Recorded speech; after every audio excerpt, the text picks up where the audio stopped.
Hey everybody, it's Craig from Field-Based STEM and Drone Legends, and I'm here with Ben Knight, who's a super amazing facilitator from Field-Based STEM as well. Hey Ben, Afternoon, Craig. Nice to catch up.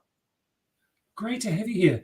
You're one of our amazing facilitators that goes into schools and works with teachers and blows their mind about how to do field-based STEM. So I'd love for you to share with us how you became interested in the topic. Yeah, sure. So my background is actually sort of outdoor education. I studied anthropology at university, then worked in public relations for a couple of years, sort of applying my social scientist skills, if you like, in that real world context. But then I realized that actually my passion was in working in the outdoors. So I went back and retrained as a professional diving instructor. So then was involved for nearly 15 years in the delivery of a variety of diving experiences, running dive courses, running charter trips, taking school groups, taking adult groups, all kinds of people out and showing them the amazing underwater world that we have right at our doorstep here on the Kapiti coast where I live, and right throughout the Wellington region. I've dived the south coast a lot as well. So that was, I guess, where I learnt my facilitation and guiding skills. And then I got into my own business. So I ran my own dive business for over 10 years as well. And when I sold that up and sort of started to look at next steps for me in my life, and think about where I wanted to contribute. One of my childhood heroes was Jacques Cousteau, who hopefully people watching this video will know who Jacques Cousteau is, a French diver, sort of one of the inventors of scuba diving. And he had said quite famously that people protect what they love. And so as a kid growing up, I loved whales, dolphins, kind of charismatic megafauna. Lucky enough to see dolphins quite frequently when I went out boating with my granddad.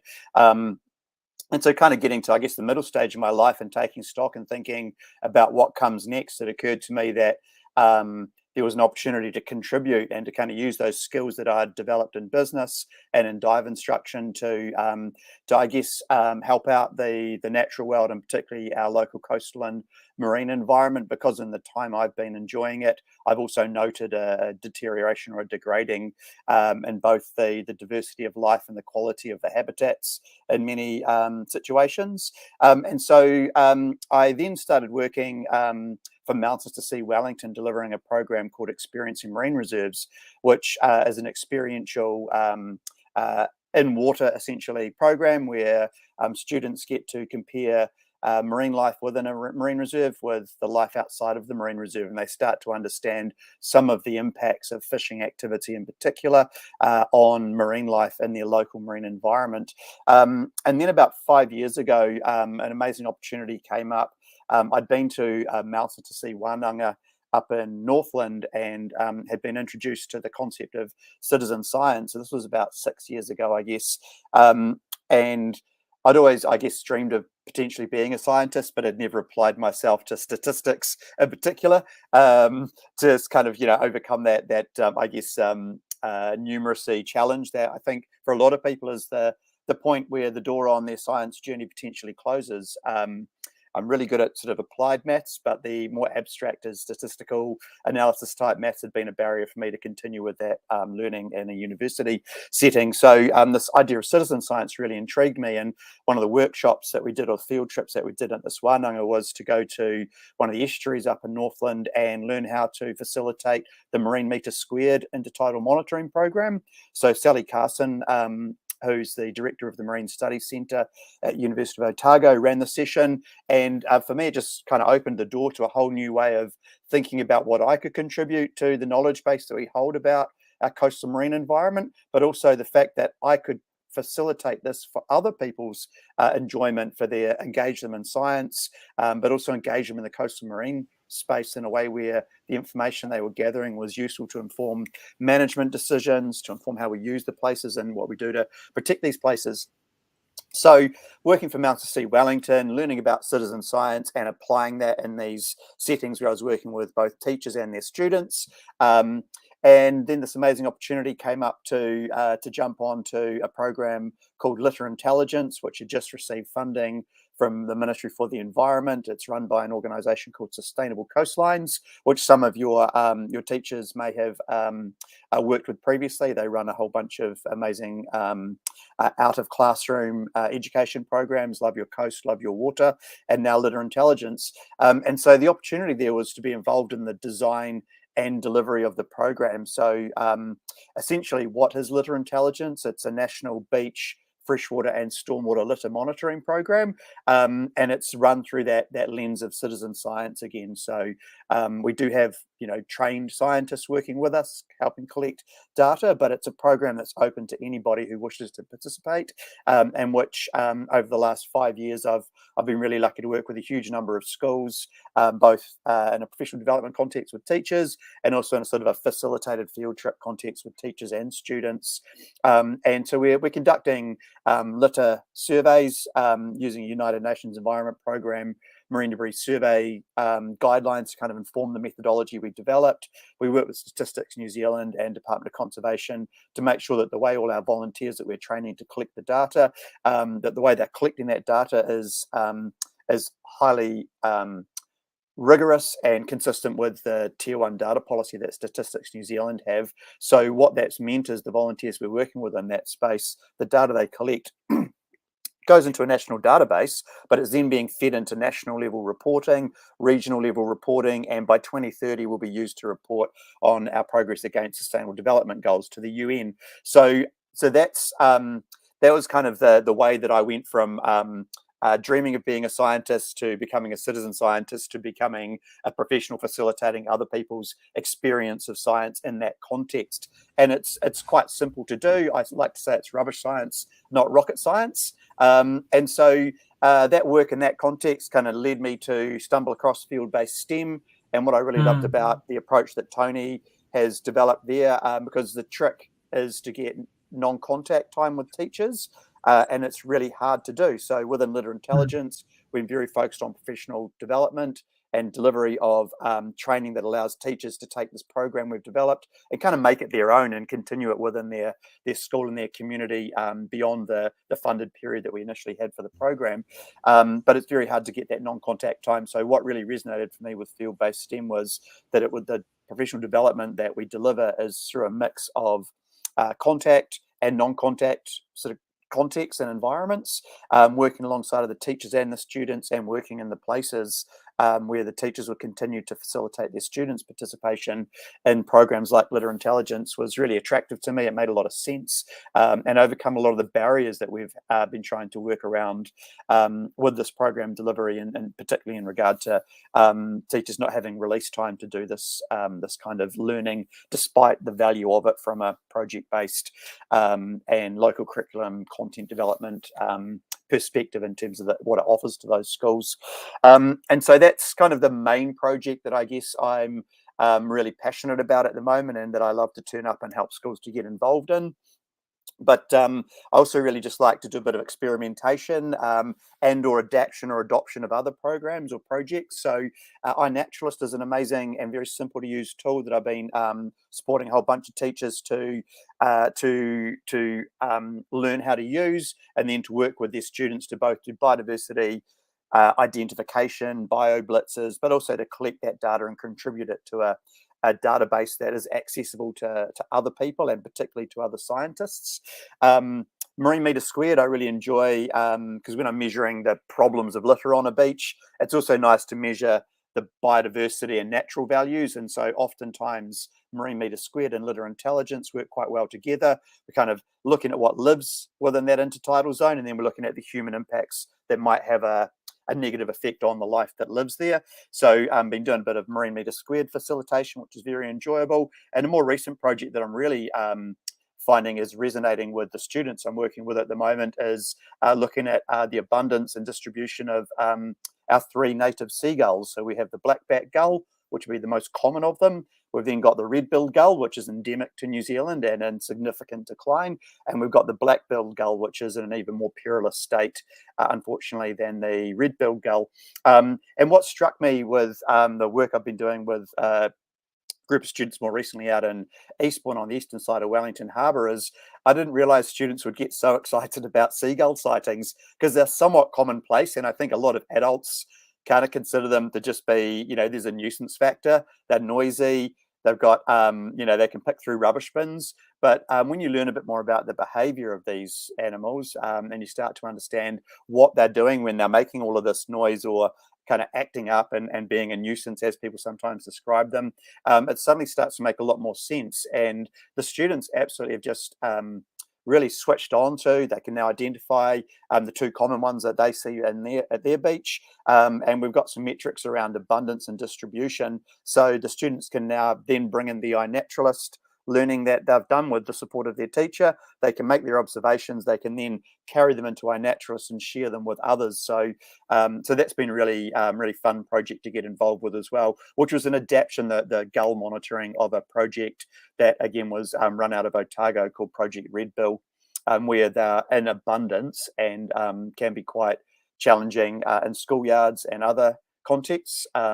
And so the extension of that project, which I'm keen to work with some schools on, is looking at how you can do behaviour modification in terms of the seagull behaviour within the school grounds where it's problematic. So looking at things like changing location of bins, putting bins inside, eating inside, not ringing the bell before lunch, which takes a citizen science to a whole new level, because we're not just then looking at abundance or diversity of the natural world within our area. We're looking at how we interact with it and how we can positively influence that behaviour, which is really taking the science to another level. It's one thing to sort of passively collect environmental information.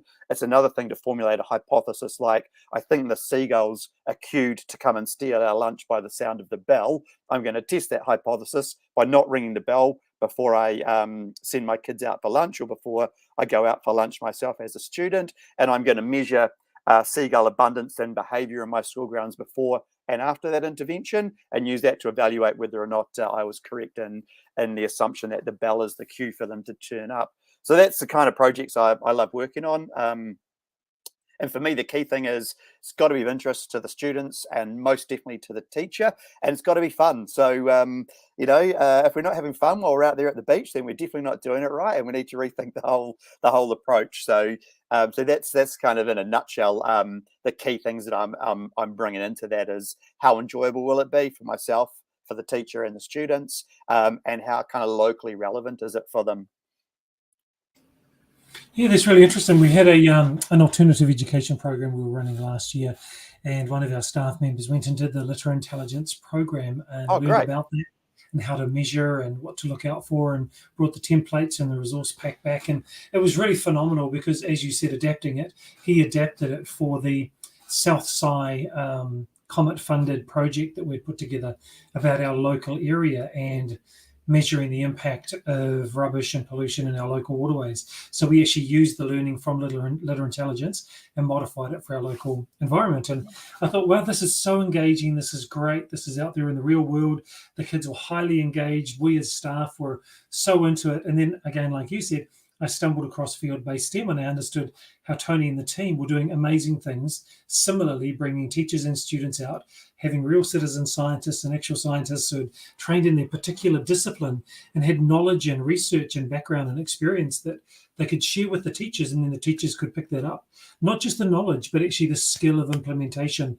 And I thought, wow, this is really exciting, great for the teachers, highly engaging for the kids. And so, of course, we had to jump on board and do it. Why don't you tell us a little bit more about some of those epiphanies, those light bulb moments with teachers that you've been working about?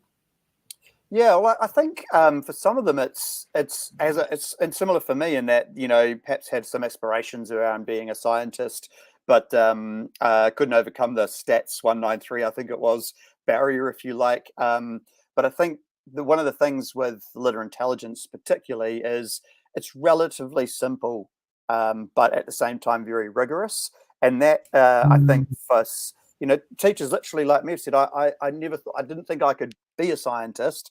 All of a sudden they are being a scientist and role modeling the curiosity that really is at the heart of scientific endeavor, the interest in the Awesome. natural world with their students.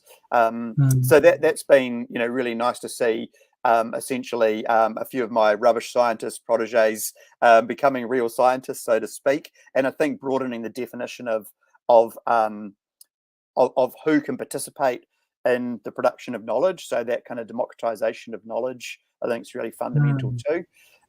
The other thing that's been a real, I think, eye-opener for me, but also for the teachers we're working with, because within the Litter Intelligence program, the data collection is sort of one stage of an inquiry-based learning cycle that we've developed or adapted for the purpose of delivering our program in an ongoing way. Because the data collection on its own won't solve the issue of coastal marine litter or plastic Right. pollution in the environment. It can inform us of the nature and scale of the problem, and it can tell us how effective our solutions are or our actions are if we continue to monitor, but won't take the action for us. It won't act. It's passive. It sits there and points us in the right direction. So within the journey that we've developed, the approach to learning, which is inquiry based, we've added in a new concept which we're calling priming, which happens in the first stage of the journey. And it's about building nature connection, empathy for nature, and kind of building cohesion within your student group as well. So the field trips are more manageable. And that has been the thing that has been the most, I guess, light bulb moment for teachers I've been working with. So we have a game and you can adapt it. The students blindfolded and they're guided by another student through an obstacle course. And they've taken on the persona, in the case as we designed it for the program, of Yoshi, the sea turtle, which is a real story about a turtle that was rescued with an injury as a juvenile, rehabilitated for 20 years in an aquarium, then released and GPS tracked, and it swam across the Wow. Indian Ocean. And so what's really neat about that is rather than going in and telling students about here's all of the problems with coastal marine litter, they get to experience them for themselves, but whilst being in the character of the wildlife that's impacted directly by the marine litter. So they get to learn about natural and anthropogenic hazards or obstacles during this great journey. Most, I think, New Zealanders can relate to the idea of a great migration, because whether we arrived last week or 10 generations ago, we've all had to go through this kind of migratory journey. So immediately people are relating both to the issues and challenges that wildlife faces. They can understand those things, Mm. but also Yeah. relating to the animals themselves. So that has been surprisingly impactful, probably more impactful on the teachers that have gone through the journey than potentially on their students, because it brings play back into your teaching and into your learning, which I think as adults we often dismiss and overlook, but which I think is Yes. so important. And then the phase 2 of priming is a 7-day mapping challenge. And again, where the I guess the light bulb moments for teachers in that context is, again, mapping is something that seems quite rigorous and precise, and it is. And the more precise the map, the more effective it is in terms of enabling people to navigate. But what we bring into the mapping activities is both some creativity, because a bit like naturalists in the very beginning, pre-cameras, you had to be really quite handy with your graphic art skills. Effectively, you needed to be a good illustrator to get on one of these ships and do a journey across the Pacific to sort of describe the natural world, like a Banks did, for example.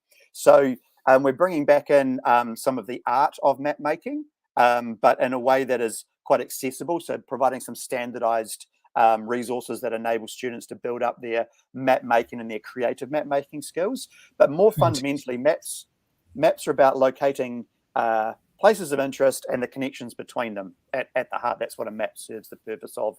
And what we're focusing students and their teachers effort on is to map these special places that are special to them. Could be within their school grounds, at the local beach, by their local stream. But what we're interested in mapping is what's there and sketching that out, how it's connected to other things, but also, as important, how does it make us feel? So we're adding a new element to both the data collection we're doing. We're collecting data about our response to places, and we're bringing that into the mapping. So we're redefining essentially what data is, moving away from purely quantitative into it's collecting information about how places make us feel. It's building Mm. emotional competency by encouraging students to actually look inwards and think about what is the feeling state that I get from different aspects of the natural world.